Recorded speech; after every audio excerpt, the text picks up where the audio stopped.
Muy buenas tardes, queridos amigos. Bienvenidos a Devolución Responde, un programa producido por el Centro de Comunicaciones del Partido Devolución. Hoy, 23 de enero del 2021, hemos recibido a la fecha algunas preguntas de nuestras bases devolucionarias que están esparcidas a lo largo y ancho del Perú y también otros países peruanos residentes en Estados Unidos, Chile, Ecuador y además en Europa. Algunos de ellos nos han hecho llegar sus preguntas. Bien, tenemos hoy día algunas preguntas que tienen que ver con lo siguiente. El primero, Dani Chigne nos dice, ¿es cierto lo que dicen los estatistas sobre que es bueno tener un poquito de inflación? Bueno, eso es una forma de decir elegante. eh, Deberíamos tener un poquito de pérdida de poder adquisitivo. Es bueno tener un poquito de pérdida de poder adquisitivo. Si lo ves de ese ángulo, ninguna respuesta va a satisfacer a menos que digas que no, porque el decir que es bueno tener un poquito de inflación es el argumento keynesiano para crear empleos. Recuerden que en la versión clásica del análisis macroeconómico, el hecho que haya inflación lo ven desde el punto de vista de la oferta microeconómica, que significa mayor producción.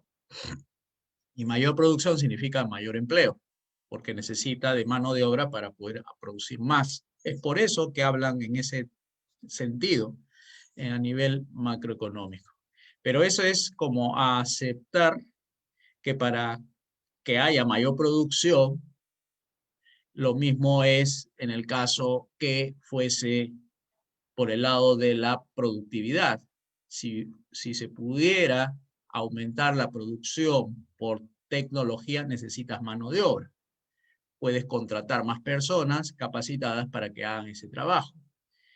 Y no necesitas que aumenten los precios para hacer eso. Simplemente estás bajando costos de producción porque estás empleando la economía de escala, que eso es una lección aprendida que lo hemos hecho en las clases que el Instituto de Libre Empresa brinda para todos aquellos interesados en aprender liberalismo clásico. Nuestro partido político más bien lo que hace es ejecutar dichas ideas para bienestar de los peruanos. Entonces, respondiendo a Dani Chigne, no, no es bueno en el sentido de que para lograr mayor producción necesitas mayor mano de obra, lo puedes tener con mayor economía de escala, bajando costo de producción y puedes ampliar digamos, tu capacidad productiva, ¿no?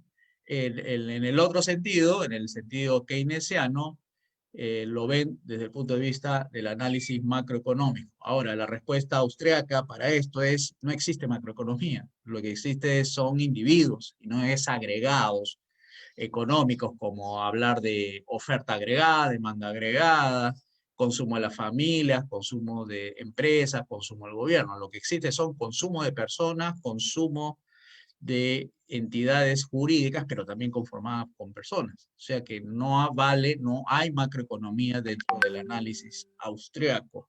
Nosotros en el partido somos más Austrian Boys que Chicago Boys. Chicago Boys seguramente te va a hablar de otro tema referido esta macro que ha sido creada por el señor Lord Keynes en 1936 a partir de su libro La teoría general de la ocupación, el interés y el dinero. Bien, muchas gracias, Dani, por la pregunta. Nos vamos a la siguiente, que tiene que ver con Gerson Quispe. Buenos días. Quería preguntar cómo el partido de evolución, cuántas firmas más o menos de afiliados necesitan para ser un partido oficial, por así decirlo, y reconocido para postular a las próximas elecciones. Bien, buena pregunta, muchas gracias, Gerson. Él nos dice cuántas firmas más o menos de los afiliados. Para asegurar una afiliación sin mayor problema, mínimo, debemos tener 25.000 firmas, 25.000 afiliaciones, no firmas, afiliaciones. ¿Qué es afiliarse? Es como entrar a un club, tienes que hacerte socio. Y para eso tienes que aportar y contribuir con bienes y servicios o de lo contrario con tu tiempo libre. O sea, puedes aportar también al partido con algunas contribuciones económicas. Pero acá lo necesario es que firmen una ficha, dejen sus datos y eso lo contabilizamos. Ahora, ¿todo tiene que ser Lima? No. Lamentablemente la ley dice, esto tiene que ser representativo, que es una de las características que todo partido debe tener. Y debe ser así. Debe estar presente en 22 de las 24 regiones en el país. O sea, en 22 de las 24. O sea, si estamos hablando de 25.000, deben estar esparcidas proporcionalmente, no necesariamente, pero sí tiene que estar en presente los comités. Ahí está la clave, los comités. ¿Cuánto es lo que te pide mínimo, el Jurado Nacional de Elecciones para que un partido pueda ser reconocido? Que esos 25.000 afiliados se encuentren en 22 regiones organizados en comités provinciales y comités regionales. Comités regionales se entiende que en todas las regiones hay comités regionales, pero debe haber un poquito más de profundidad, es decir, no quedarse que pertenece a la región, sino que tiene que haber por lo menos estar en 65 comités provinciales. 65 comités provinciales en las 22 regiones del país. Entonces, repetimos. Gerson, que tú eres el que hiciste la pregunta. El partido tiene que tener 25.000 mínimo de afiliados. Estos afiliados tienen que estar presentes en 22 regiones. Y a la vez tiene que haber 65 comités provinciales. ¿Y cuántos constituyen un comité provincial? La ley dice 50 mínimo, 50 mínimo. Entonces, significa que 25.000 firmas o afiliados deben estar en las 22 regiones, a su vez organizados en 66 comités regionales de 50 afiliados mínimo.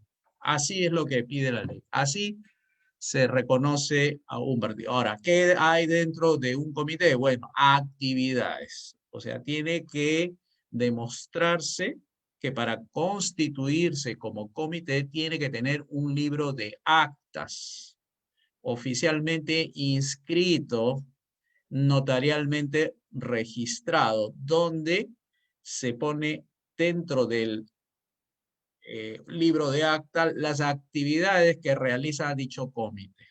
Y tiene que tener un local propio y tiene que estar con dirección, tiene que tener puerta abierta y debe estar mínimo 8 horas abiertas.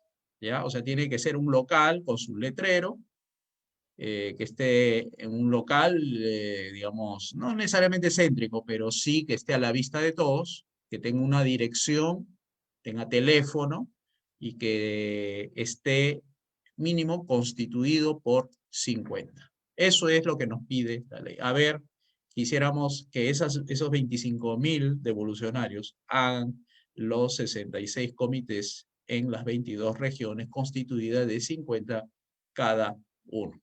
De hecho, los devolucionarios somos eso. Y para eso nos estamos organizando. Porque de hecho, tampoco es fácil constituir un partido con esas características. Y menos que sepan qué son las 5 reformas. Esa es la tarea. O sea, ¿tenemos ideología? Sí. ¿Tenemos doctrina? Sí. ¿Tenemos representatividad? Todavía no. Porque todavía no nos conocen lo suficiente. ¿Vamos a competir? ¿Somos de competencia electoral? Sí, queremos eso, pero necesitamos organizarnos. Así que pasen la voz, digan de nuestra existencia, ya saben, si se quieren comunicar con nuestro partido, tienen el teléfono, el celular siguiente, 944-105-000. 067 o se afilian directamente a la página web devolución.pe. Devolución.pe. Gracias, Gerson, por tu pregunta. Ramsés Navarro nos dice, una pregunta, ¿cuáles son las diferencias entre una economía social de mercado y una economía de mercado? Vamos a hacer las diferencias en este PowerPoint para que responderle a Ramsés Navarro. Vamos a ver, vamos a hacer un nuevo share. Vamos a compartir y vamos a ver a continuación. ¿Qué es una economía social de mercado? A ver, vamos, permítanme. Acá lo vamos a explicar.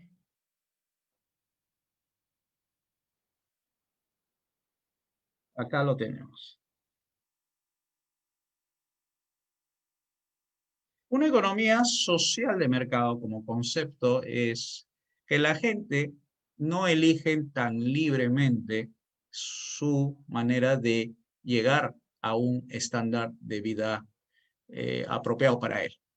O sea, no es libre en el sentido porque el gobierno todavía decide en ciertos aspectos por sus regulaciones, controles, fiscalizaciones al momento de lograr su proyecto de vida, ¿ya? O sea, la economía social de mercado le dice a la gente, ok, ¿puedes lograr tu proyecto de vida? Sí, pero ¿eres libre totalmente? No, porque todavía el gobierno tiene momentos en que te va a decir esto es así, de esta manera, lo vas a lograr bajo estas reglas, etc. ¿Ya? Eso es economía social de mercado. ¿Y cómo funciona? Funciona como economía, una economía dentro de un sistema mercantilista. Es decir, cuando el gobierno decide que algunas áreas de la economía debe estar, por ejemplo, en la Constitución peruana, nosotros tenemos en el artículo 58 que dice, la iniciativa privada es libre, se ejerce en una economía social de mercado y el Estado orienta su desarrollo en empleo, servicios públicos, educación, salud, infraestructura y seguridad. O sea, ahí tiene el área que no te va a permitir ejercer libremente tu quehacer económico. Esa economía, ¿a qué da lugar? O sea, ¿por qué esa economía nos lleva al capitalismo mercantilista? Porque para lograr esa forma de intervención directa e indirecta, necesita de normas, necesita de leyes, necesita tipificar en qué puedes y en qué no puedes hacer las cosas y para qué el Estado se reserva estas medidas. Y ahí se forma recién lo que se llama los privilegios legales. Si bien te permite que la iniciativa privada se encuentre en la salud, se encuentre en la educación, y en esas 4 áreas que he mencionado, hay parcelas de la economía que el Estado ha reservado para los privilegiados, para aquellos que van a obtener el beneficio de la ley si te inscribes dentro de esa cantidad de requisitos que te obligan como privado o obedecer según lo que dice la ley. Esas actividades privilegiantes son las que le dan un estatus diferente a quienes se encuentran dentro de los beneficios de dicha ley. A ver, un ejemplo. Si tú no cumples con la ley de educación, te vuelves informal. El Estado te dice, para poder un colegio, tienes que cumplir con los requisitos de lo que se llama las directivas del Ministerio de Educación. Entonces, ahí tienes al Ministerio de Educación dictando las reglas y las normas. ¿Qué mercado forma? Un mercado privilegiante para aquellos que accedan. Pero los privilegios pueden ser para uno, no, pueden ser para miles, pero no para todos. De hecho, tenemos muchas escuelas formales hechas a la luz de la Ley General de Educación o la Ley de Inversión Privada en la Educación, que es la 882. Entonces, ¿pueden todos poner un colegio? No, por eso existen colegios informales. ¿Quiénes son los privilegiados dentro de la ley? Los que pudieron lograr. Entonces, ahí tenemos un caso sobre la educación, donde algunos cumplen la ley y otros no acceden a la ley porque son razones de costos, tiempos, horarios, formas de organizar, que la ley dice cómo hacerlo, porque para eso tiene requisitos y reglamentos. Entonces ahí se forma el mercantilismo. El mercantilismo se refieren a esos grupos que acceden a los beneficios de la formalidad, pero lo hacen a través de normas que no es posible cumplirlas por todos, sino por algunos. Esos algunos son los que sacan provecho del mercantilismo, es decir, las rentas, los ingresos, tu bienestar económico depende de esa ley. Si le quitas esa ley, desaparecen esas rentas que las has obtenido de manera privilegiante porque la ley, los reglamentos, los requisitos, le ha dado esa oportunidad a ese grupo y no al resto, y eso hace que haya excluidos e incluidos, ¿no? Los excluidos, ya saben, los informales, y los incluidos en los formales. Vamos a entrar entonces, ¿qué cosa es la economía de mercado? La economía de mercado, nuestro concepto que manejamos es una actividad donde la gente elige mejorar su estándar de vida creando riqueza de manera libre. O sea, no hay impedimento que una persona pueda poner un colegio y ganar en una sana libre competencia rentas e ingresos bajo los auspicios de la soberanía del consumidor. ¿Y cómo se llama esa economía que se va yendo, o sea, que se va dando en el camino y que te va formando un sistema capitalista? Esa economía que va a ir formando un sistema capitalista se llama capitalismo liberal. Entonces tenemos un capitalismo liberal que se forma a raíz de la acumulación de ahorros e inversiones a futuro para producir más servicios posteriores a su acción en el presente. ¿Hay regulaciones estatales que le prohíban a las personas realizar tal o cual? No hay regulaciones estatales. Las que hay son regulaciones privadas, porque una vez que levantan las regulaciones estatales, quedan las privadas, que es la que no permiten operar de manera libre. Y esto lo vamos a hablar dentro de un momento. Es decir, la economía de mercado da lugar a un sistema capitalista de libre empresa que todos son, de alguna manera, beneficiarios de las rentas, de los beneficios, de los mercados, donde las personas pongan, usen los servicios educativos. No hay ley general de educación, no hay la ley 882 donde le dice quiénes pueden, quiénes no pueden formar colegios, crear colegios, etc. ¿Pero eso significa que es una anarquía, el mercado es un desorden? No, porque existen regulaciones privadas que la vamos a explicar. Esa es la gran diferencia. En la economía social de mercado, el Estado está presente, dicta reglas, pero sí te deja de alguna manera, pero no para todos, hacer actividad privada en campos diferentes de la economía. Y en la economía de mercado no hay requisitos, no hay normas formales que te impidan generar actividad económica en cualquier área del mercado. En el primer caso, en el social de mercado, se forma un capitalismo de para pocos. Y en la economía de mercado se forma un capitalismo para todos, ¿no? Entonces, si lo podemos esquematizar, sería así. A ver.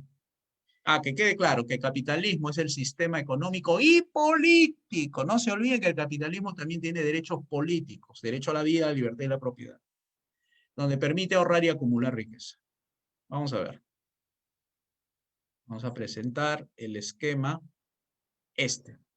En resumen, la economía social de mercado pertenece al capitalismo mercantilista. ¿Ya? El capitalismo liberal es consecuencia de la economía de mercado.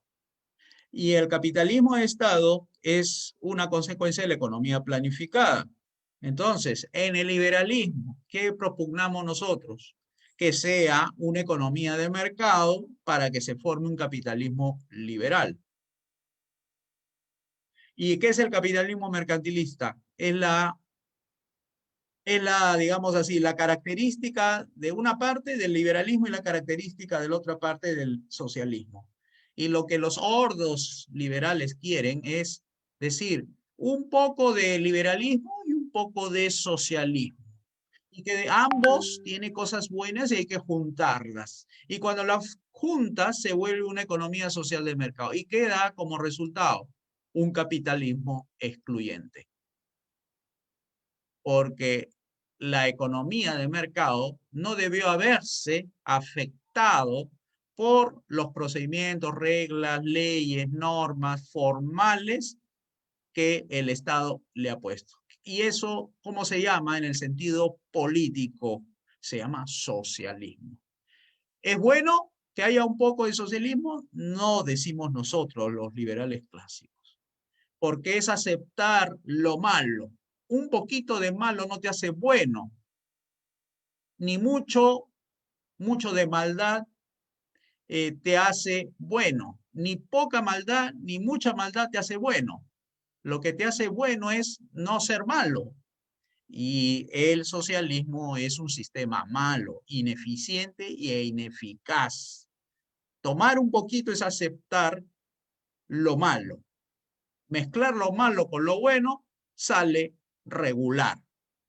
Y eso es lo que busca la economía social de mercado, porque tiene un pensamiento donde al Estado se le da un rol, pero un rol en el ámbito económico, no en el ámbito político que nosotros decimos, ¿no? Ya lo vamos a explicar en otro momento cuál es el rol del Estado, porque eso ya es parte de nuestro ideario, nuestra ideología, y hay teoría y hay doctrinas donde se puede explicar con bastante detalle, sobre todo en la parte de características del Estado. ¿Por qué el Estado, con sus características inherentes, encaja perfectamente la justicia, la seguridad y las obras públicas? ¿Por qué esas características del Estado no encajan en la educación, en la salud y en los temas económicos sensibles? Porque las características del Estado no hace que funcione bien las actividades sensibles como la educación, salud y otras cosas más. Razones son 6. Es burocrático, monopólico, usa la fuerza, es formal, centraliza sus decisiones y además es inflexible, ¿no? Esas son las características del gobierno. ¿Eso está bien en justicia? Sí. ¿En seguridad? Sí. En algunas obras públicas, sí. Se usa la fuerza, es burocrático, es monopólico, además de ser centralizador de decisiones, está bien en esa área de justicia, seguridad y algunas obras públicas, y también es bueno que sea inflexible. Pero esas características del gobierno, tú no lo puedes poner en áreas como la educación. Burocrático, inflexible, monopólico, usa la fuerza, ¿no? Encima centralizador de decisiones y eso se convierte en un mal servicio. Por esa razón es que no es apropiado que el gobierno se dedique a realizar funciones educativas. Bien, entonces ahí tienen el resumen, ¿no? No podemos en una economía de mercado aceptar que exista intervención del Estado por esas 6 características que convierte a un área en un área distorsionada. Bien, vámonos entonces a la siguiente pregunta de nuestro siguiente. Gerson Quispe. ¿Qué nos dice Gerson Quispe? Gerson Quispe nos dice lo siguiente. ¿Qué medidas tomaría el Partido de Evolución en estos casos? O sea, hablaba del toque que queda en el chat del partido. Y tiempos de pandemia. Bueno, a ver, nosotros decimos, este efecto de la pandemia debió haberse tratado como un problema de orden sanitario. ¿Y qué ha hecho el gobierno? Aparte de orden sanitario, lo convirtió en política de salud y en política económica. Los liberales clásicos de nuestro gobierno, ¿qué medidas tomaríamos? Eliminaríamos el toque de queda, para comenzar. No habría política de salud, sino orden sanitario, porque la política de salud es política privada de cada individuo. Cada individuo tiene su propia política de salud. Ya irá una vez a la semana, 2 veces a la semana, irá una vez cada 3 meses al médico, o el médico irá a su casa. Será política de salud de cada individuo. Dirá, nos vamos en familia a donde el doctor. Será política de salud la familia, recibir al doctor en la casa con la familia incluida. Será política de salud de cada individuo pagar con débito. Será política de salud para las familias que haga un control prenatal. Será política de salud de los individuos hacerse controles preventivos. Será una política de salud de cada individuo solamente hacerlo en verano. Será política de salud hacerse un chequeo de sangre. Será político de salud. Es decir, cada individuo tiene su propia política de salud. Y acá, en el ejemplo, es que el gobierno ha dictado una política de salud. Primero, que todos tienen que vacunarse, todos tienen que tener un registro de vacuna para poder trabajar, que los aforos comerciales no deben ser más del 40%, que los negocios deben tener a los trabajadores bajo trabajo remoto, que hay la suspensión perfecta en labores, porque ha entrado también a niveles económicos. Le da créditos baratos por respaldo y garantías del Banco Central, otra parte de la política económica. Es decir, la forma en que se ha trabajado este tema ha pasado los linderos, ha pasado los límites de un gobierno sano, ha invadido la libertad de los individuos de transitar, de reunirse, de hacer empresa, de atender al público, etc. Política económica y política de salud. Esos son los límites que el gobierno ha invadido y ha indicado qué es lo que debe hacer los negocios, las personas, las iglesias, etcétera. Incluso la educación también se ve sometida a los dictados del gobierno. Nosotros levantaríamos esas medidas. No habría política de salud, no habría política económica, porque la política de salud es privada y la política económica es privada. ¿Qué es lo de orden público? ¿Dónde está la presencia del gobierno en estos eventos que se relacionan con la pandemia? Está en el orden. Por un tema de orden, se aplica orden sanitario. Orden sanitario, ¿qué cosa es? Una serie de protocolos que tengan que ver con el orden de la sanidad. Por ejemplo, calles limpias, recojo de basura, medidas preventivas en los aeropuertos, en los puertos, en alguna zona donde se requiera presencia del gobierno, al recibir personas, porque pandemia significa la enfermedad trasladada a diferentes fronteras y no se queda en un solo lugar. Epidemia es dentro del lugar y pandemia es cuando están en todos los lugares. Entonces pasan por los controles migratorios, que no es otra cosa que un registro, y aíslas a las personas enfermas. ¿Y qué pasa con las personas sanas? Trabajan normalmente. ¿Qué pasa con los niños en los colegios? Van a las escuelas. ¿Y cuáles son el orden sanitario para esos eventos que las personas realizan? Que van a las escuelas, van a a las iglesias, realizan por un tema sanitario, lavarse las manos, tal vez ponerse la máscara, pero sin, digamos, considerar que hay que multar a las personas. O sea, es la norma social la que va a imponer una presión sobre las personas que no usan máscara. Le van a mirar y le van a decir, por favor, ponte la máscara porque acá hay personas vulnerables. Las personas vulnerables, ¿qué hacemos? Aislarlas por orden sanitario. O sea, no podemos mezclar a los que están enfermos con las personas vulnerables. Orden. Orden sanitario se dice, las personas enfermas en los hospitales, las personas sanas que no son vulnerables trabajan. Y las personas que son vulnerables y sanas no tienen que estar mezcladas con las personas que están enfermas y que pueden contagiar a las vulnerables. Es orden, nada más. Son los protocolos. Eso es orden sanitario, no es política de salud. Es decir, le va a decir un gobierno a la gente, ¿se tienen que vacunar? No. ¿Quién dice eso? Los médicos particulares.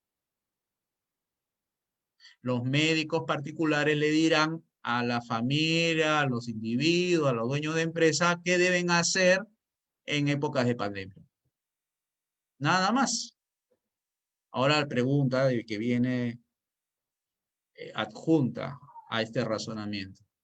Pero no todos pueden pagar un médico privado, no pueden ir a las casas porque los médicos son caros.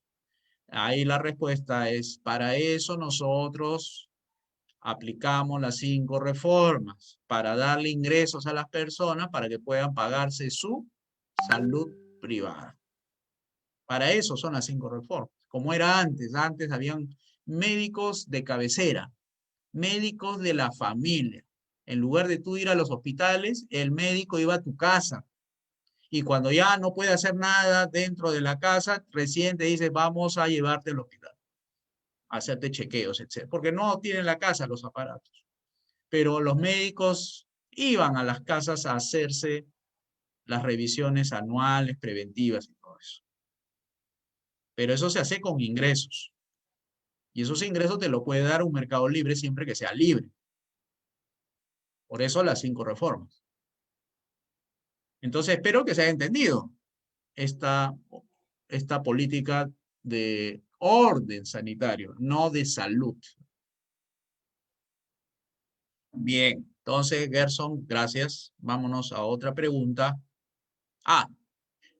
Ahora, lo que quiero antes de terminar esta conversación es decirle a los amigos que dicen, preguntan por el chat, hay regulaciones que existen si es que el gobierno no regula la economía. Sí, y aquí vamos con lo que quería mostrarles. Vamos a buscar la diapo que corresponde a esta situación. Vamos a ver a continuación lo que viene. Ahorita les voy a mostrar las regulaciones. Acá comparto. Vamos a ver. Si tú levantas las restricciones, conviertes el capitalismo mercantilista en un capitalismo liberal, donde hay economía de mercado, donde el gobierno no entra en la economía, ¿habrá anarquía? Es decir, ¿harán lo que quieren las empresas? No. Vamos a explicar por qué. Porque nosotros decimos lo siguiente. Vamos a presentar. A ver. Vamos a presentar lo siguiente. La empresa privada es una figura, es un personaje jurídico que en la vida real son atribuciones legales que le dan a las personas organizadas. O sea, en la vida real no existe persona natural. Lo que existe en la empresa son formulaciones legales que le dan a las personas organizadas, ¿no? Bien, esas personas se organizan bajo un esquema de empresa privada y en ausencia de normas estatales, entran las normas privadas, que esas son las que no se ven normalmente porque están cubiertas por las normas estatales. ¿Cuáles son esas normas privadas, esas regulaciones, esos controles, esas fiscalizaciones en reemplazo de las normas del gobierno? Son 5, ¿ya? Así como las 5 reformas, son 5. Vamos a comenzar. Primero, la de los dueños. ¿Qué hacen los dueños? Los dueños emiten normas, emiten reglas, emiten políticas, porque así lo hacen. Cualquier persona que hace a alguna empresa le pone su sello. Esto quiero que la empresa haga. Nos vemos en el futuro como una empresa de estas características. Entonces tiene visión, misión, políticas, reglas, normas, reglamentos y manuales. En el campo de la administración, el que sigue administración sabe lo que yo estoy hablando. Les enseñan a supervisar, controlar, administrar, porque administración es control, también administrar recursos. Y los dueños le dicen al gerente que es el que administra, porque los dueños no necesariamente gestionan. Puede darle esa potestad a una persona. Y queremos, dice en nombre del directorio, decirte que esta es la política de nuestra organización económica, de la empresa. Tiene estos valores, tiene esta cultura, tiene esta visión, tiene esta misión. Y le dice al gerente, implemente usted, gestione usted, haga usted posible que nuestra visión se haga una realidad en el mercado. Eso es lo que queremos decirle. Entonces, ya habiéndole entregado la visión, la misión y la política, lo que hacen los gerentes es implementar a través de la estrategia. Los gerentes son estrategas de negocios. Es decir, ¿cómo logro de una situación A pasar a una situación B? ¿Cómo lo logro? Y ahí es la habilidad del gerente. Tengo estos recursos que me ha dado la dirección, o sea, el directorio. Tengo este personal que a mi disposición. Tengo estos mercados, es decir, tengo el servicio que hacer a terceros. Y tengo esta hoja de registro de mis resultados. Y entonces, ¿qué hace? De la estrategia, que es el campo donde se encuentra él, pasa a la operacionalización. O sea, ¿cómo hago operativo mi estrategia? Entonces, el gerente, teniendo una estrategia, operacionaliza. O sea, él tiene la hoja de ruta y lo que tiene que hacer es convocar a los jefes de área, a los empleados, a un compartir la hoja de ruta, y para eso el gerente general tiene su equipo. Tiene un equipo en el cual le da las directivas gerenciales y el equipo gerencial, dependiendo de qué áreas, va implementando la estrategia corporativa. Cada empresa tiene áreas. Cuanto más grande es la empresa, más áreas tiene. Cuanto menos es la empresa, menos áreas tiene. ¿Y cuáles son las áreas naturales de la empresa? La financiera, la administrativa y la productiva. Esas son las 3 mínimas: la financiera, la administrativa y la productiva. Y cuanto más áreas hay, más equipo necesita el gerente general. En las microempresas, el gerente es el dueño y el dueño es el empleado y tiene un asistente. Esas son microempresas de 2 a 5 personas. Hasta 10 dice la ley dice. Entonces, ahí tienes un caso en que los dueños le dicen al gerente general, esta es la política, esta es la misión, la visión, ahora tú implementalo, para eso te pagamos. Y el gerente se forma un equipo de subgerentes donde cada uno en cada área, en el área financiera, en el área administrativa y en el área productiva, cada uno diseña estrategias de área, o sea, cómo vas a lograr obtener los resultados deseados según lo que nos dice el gerente general. Porque la estrategia corporativa tiene objetivos corporativos, métricas corporativas. Y cada área tiene su propia estrategia, su propia métrica y sus propios recursos que le da la empresa. Entonces, cada área, la financiera, la productiva y la administrativa, diseña sus propias formas. Y en las formas de lograr está escrito, está normativizado el plan o la estrategia del área. Y eso se lo hace saber ¿a quiénes? A los que trabajan en las áreas. Estas son las directivas, estas son mis medidas, esta es la pauta. Con esta norma vamos a lograr estos objetivos. Entonces, el gerente controla al subgerente para recabar información y controlar la gestión de cada área. Entonces, cada área, a su vez, controla a los empleados para el logro del objetivo del área. Los controla, los supervisa, los fiscaliza, porque la estrategia corporativa es para lograr beneficios corporativos de mercado, financiero, comercial, estratégico, etc. Entonces, como verán, la empresa en sí misma ya tiene su propia fiscalización interna. Sanciones y beneficios. Vamos a la segunda regulación privada. Cuando no interviene el Estado, las regulaciones privadas empiezan a activarse. La competencia. ¿Qué es la competencia? Es el proceso de rivalidad empresarial. Es proceso, es decir, es dinámico. ¿Hay rivalidad? Sí, porque se disputan un mercado los agentes económicos llamados empresas. Se disputan, rivalizan. ¿Y qué hacen ellos al momento de rivalizar? Hay de los que llegan primero, de los que llegan segundo, de los que llegan tercero, hay de los que hacen bien, hacen regular y hacen mal las cosas. En el proceso, que no es otra cosa que la película de un mercado, existen los líderes, los medianamente líderes y los rezagados.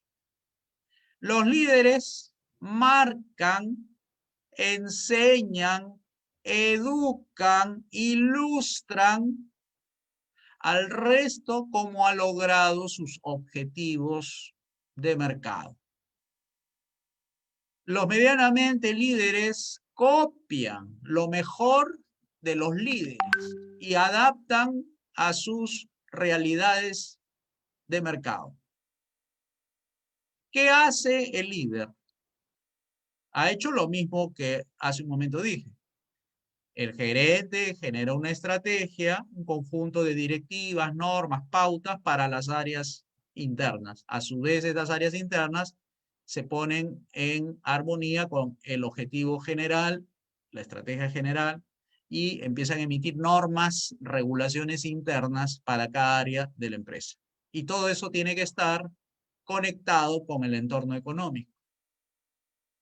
Entonces, cuando hay esa educación empresarial vía la competencia, el gerente general es el que pulsea el mercado, es el que observa el mercado, es el que tiene la información de mercado y empieza a recibir señales económicas, políticas, sociales y competitivas. O sea, utilizando la fórmula de Michael Porter, ¿no? El diamante que decía, ¿no? Una señal de los proveedores, una señal de la comunidad, del gobierno, etc. Empieza a ¿qué? A pulsear, a observar qué está haciendo mi competidor.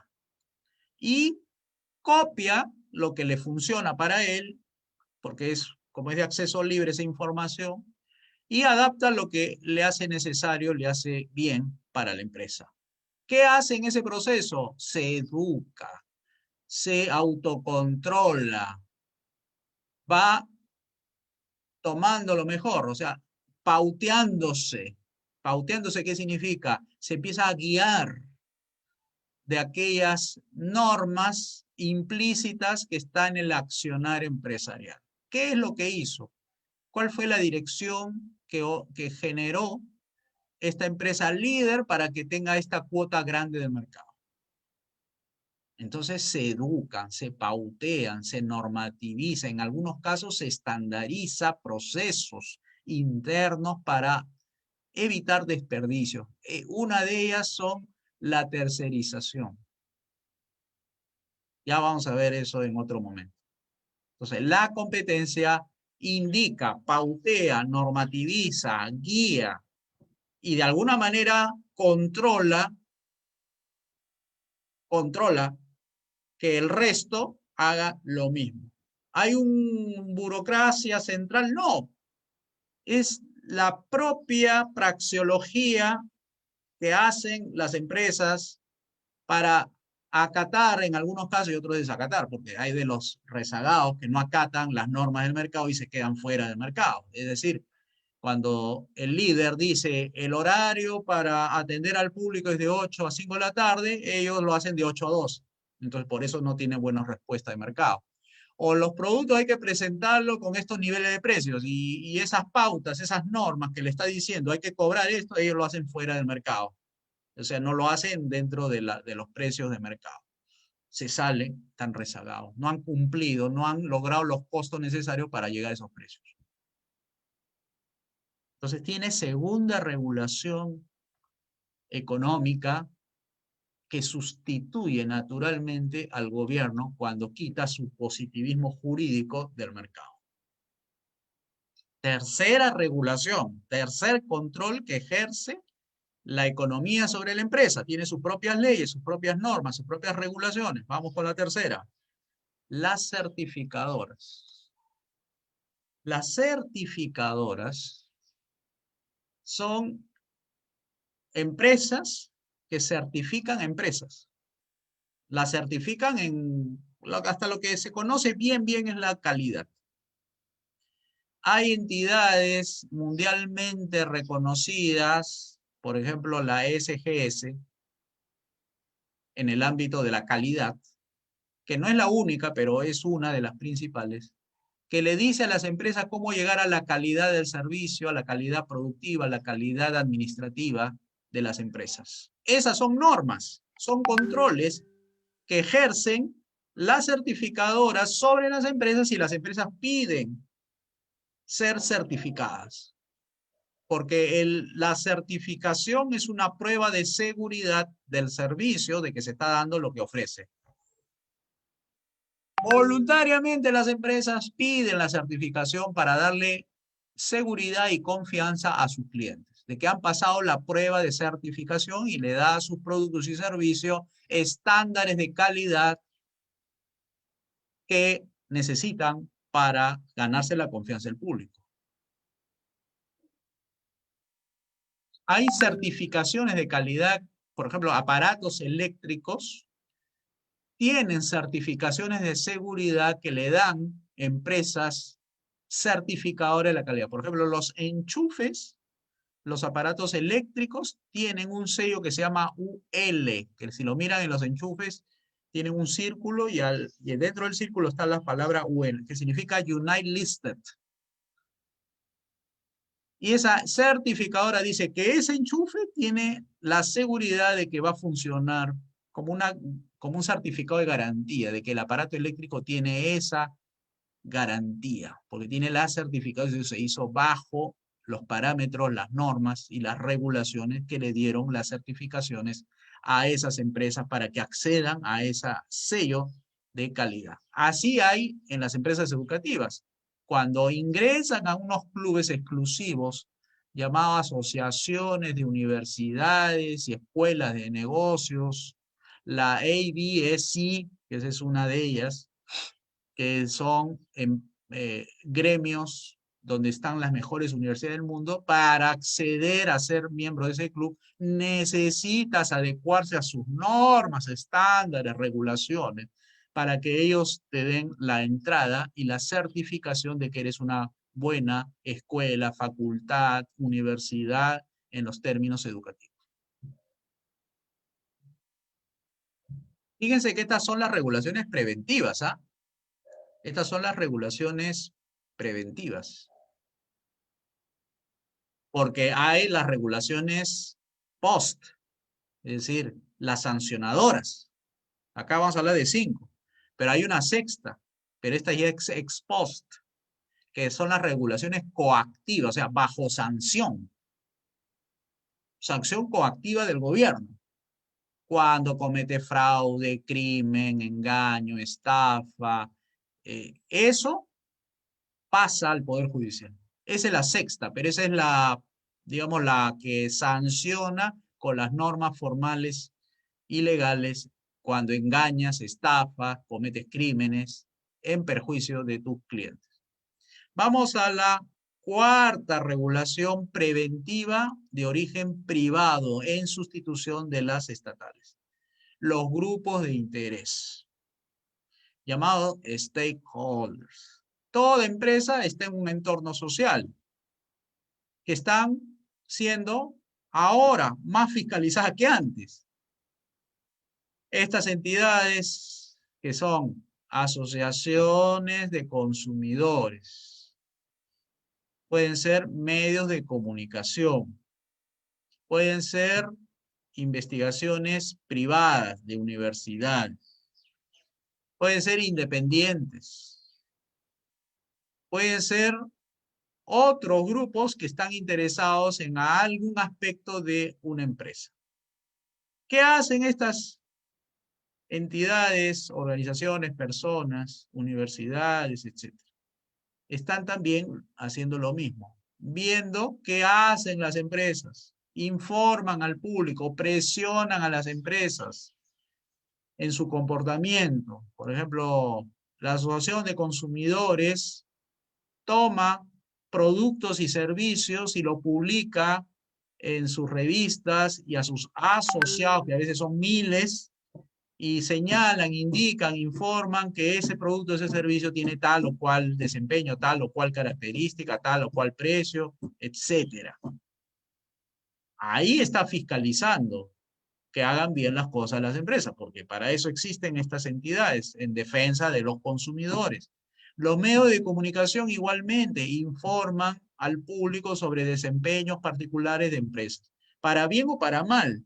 Para bien habrá medios de comunicación que dirá estas empresas han logrado un éxito y hacen un reportaje sobre cómo han logrado los premios o los estándares de calidad, de servicio y que destaca en el área tal del mercado. Y para mal es cuando denuncia que en una empresa tanto existe una política, una medida, un producto, un servicio que no sea adecuado a las exigencias del público y hay quejas permanentes y nos han hecho llegar estas denuncias, etc. O estas universidades dedicadas a las investigaciones empresariales también hacen reportes, informan, producen documentos científicos donde ciertas empresas tienen estas prácticas regulares y irregulares que forman parte del interés científico y lo hacen público en sus investigaciones, algunas las mencionan, otras no, y eso sirve de marco de referencia para futuras investigaciones, para las gestiones de personas que andan formándose en las MBAs, o sea, estas maestrías en administración empresarial, para tomarlo de ejemplo o no tomarlo de ejemplo. Y así vas a encontrar un sinnúmero de formas de fiscalizar, controlar lo que están haciendo las empresas. Entonces, los grupos de interés también está incluido incluso el propio gobierno. Cuando son ya muy intervencionistas, ponen reguladoras, etc. Vamos a la quinta y última. La quinta y última tiene que ver con los clientes. Los clientes son también reguladores naturales de las empresas. Le dicen, le pautean, le sugieren, le recomiendan. Y es muy importante para la empresa escuchar al cliente sobre cómo debe atender, qué precio debe tener, cómo deben presentarse los productos, en qué horario, dónde, en qué momento, en qué lugar. Entonces, los clientes dicen a las empresas, dicen a los gerentes, dicen a las áreas, dicen a los empleados qué le parece lo que ofrecen. Le sugieren, por eso ahí vienen un poco las encuestas de satisfacción, y ahí las empresas toman pulso sobre lo que piensan sus clientes y hacen lo que dicen. Y de hecho, el que tiene o ha ofrecido algún servicio está atento sobre lo que hablan sobre, en relación a su servicio prestado. A bien le agradecen, bien le hacen una observación y están atentos, porque saben que eso es mejora y eso les supone que de eso van a utilizarlo para hacer propaganda futuro, ¿no? Si has hecho bien las cosas, te recomiendan. Si no has hecho bien las cosas, te dirán qué cosas no has hecho bien para que mejores y puedas a futuro presentar un servicio mejorado, ¿no? Son propuestas de mejora, ¿no? Eso es lo que hacen los clientes. Es otra regulación y más importante todavía porque las empresas saben que de ahí viene el dinero del público. Con eso financia sus gastos y sus operaciones. ¿Cómo esto no es posible que lo sepa el gobierno? Porque el gobierno hace política, pues por esa razón. No hace actividad empresarial, no sabe, no conoce las particularidades que tienen estas normas para cada negocio. Entonces, cuando el gobierno trata de uniformizar, ponerle requisitos, lo que hace es matar estas regulaciones naturales que surgen de manera espontánea en el quehacer, en el intercambio y la interacción social. No lo conoce, no lo sabe, no le quiere tampoco saber, no se mete en esos temas. Y cuando se mete lo hace mal. Bien, entonces, queridos amigos, esto era lo que quería presentarles respecto a lo que hemos venido respondiendo a las preguntas y la última de una que surgió durante la semana en nuestro curso de economía, de las normas que fundamentan el comportamiento económico. Y esto responde también a las preguntas que a veces nos hacen, pero ya por otros chats, porque estamos en varios chats, el partido tiene varios chats que controla, supervisa para ver quiénes están atentos a nuestras propuestas. Y hemos tomado esta pregunta de, en sustitución a las regulaciones estatales, ¿qué quedaría? ¿La anarquía? No, sale un orden espontáneo. Acá hay un orden que no necesita de coacción y que supone que es por los incentivos positivos. Y que hay una coactiva, sí, por supuesto, se pueden equivocar los dueños, los clientes, sí, se pueden equivocar. Y para eso están las normas coactivas. Ya ese es el último recurso, es decir, cuando ya no hay de por medio lo que se llama la racionalidad en el comportamiento de los que toman las decisiones, aquí tanto de la competencia, la certificadora, grupos de clientes, empresas, etcétera. Entonces queda la coactiva, que es en sustitución a que no lograron consensos o que hay desavenencias o hay discrepancias, conflictos de derechos entre el Poder Judicial en respuesta a eso. Bien, entonces estamos por terminado nuestro programa de Evolución Responde, y acá hay una parte formativa que les sirva a ustedes y lo propagandice y lo hagan saber y díganle que el Partido de Evolución no solamente es electorero, también es formativo, informa a sí mismo, tiene un planteamiento claro, sustenta sus posiciones, y para eso tenemos un centro de comunicaciones que produce estos programas. Y esto nos sirve mucho para conectar con el público, para ver cómo es que nosotros sí entendemos al mercado. Y que nosotros proponemos es la reducción del tamaño del Estado para que regrese a las funciones de donde nunca se debe haber salido y que lo estuvo haciendo bien hasta que se le ocurrió salirse de sus límites y empezó a hacer cosas fuera de ellas. Ahí está el planteamiento del gobierno limitado. Esto que acabo de presentar es mercado libre, con regulaciones naturales y con su coactiva por si hace algo fuera de la ley en el sentido de protección a la vida, libertad y propiedad. Así que, queridos amigos, invitamos a afiliarse a nuestro partido.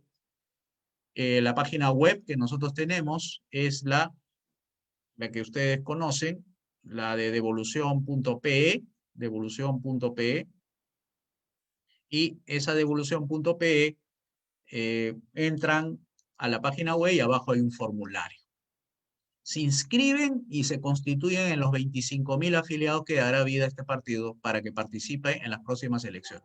Me dicen por ahí que pregunte que si es que vamos a participar en estas elecciones. No, no vamos a participar en estas elecciones porque estamos organizando un copartido y no nos queremos meter en vientres de alquiler. Queremos hacer nuestro propio partido para no depender de la voluntad de algún involucrado ahí siendo dueño del partido, quiere poner sus propias condiciones. Nosotros queremos nuestro propio partido, nuestro propio medio de llegar al poder para realizar las reformas necesarias que posibilite que cada peruano pueda ganar más que en Qatar, más de $120.000, poniendo mano dura a los delincuentes para que no hagan sus fechorías y para que la Policía Nacional sea la principal defensora de la ley y el orden. En esos términos queremos. Nada que nos hagan cambiar nuestras posiciones, nuestra oferta electoral, porque entramos en un partido que nos dice, no, no nos gusta esta reforma. Nosotros, nuestro propio partido, gran partido, dicho sea de paso, no un partidito chiquito que compite para estas elecciones. No, no, no, no, no. Nosotros hablamos de un gran partido y nos entenderemos con las fuerzas que existan y que se acoplen a las 5 reformas, salvo que nos demuestren que hay otra mejor. Pero las 5 reformas, esa es la que, el programa de transición para pasar del socialismo actual al capitalismo liberal. Y ya ustedes van conociendo qué haríamos nosotros en caso de ser gobierno. Esa es nuestra propuesta. Entonces los esperamos, devolución.pe, en el formulario llena y nosotros nos pondremos en contacto para el proceso de admisión, porque tampoco dejamos entrar a cualquiera, ¿no? Hacemos selectivo, hacemos filtro, formamos, pasamos entrevistas y veremos si van en condición de militante o dirigente.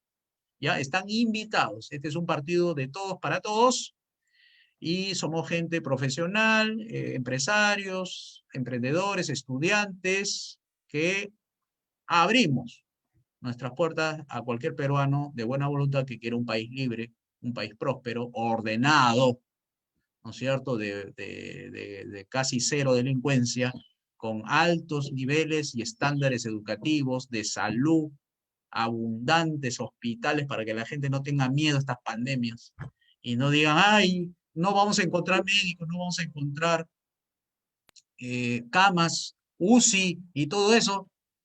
Claro, con el actual estatismo, pues nada puede asegurar el Estado en esta materia y nosotros sí, porque la iniciativa privada sí lo haría de una manera cobertural, o sea, para amplio espectro, sabiendo de que todos están asegurados porque cada uno gana lo suficiente. Esa es nuestra propuesta.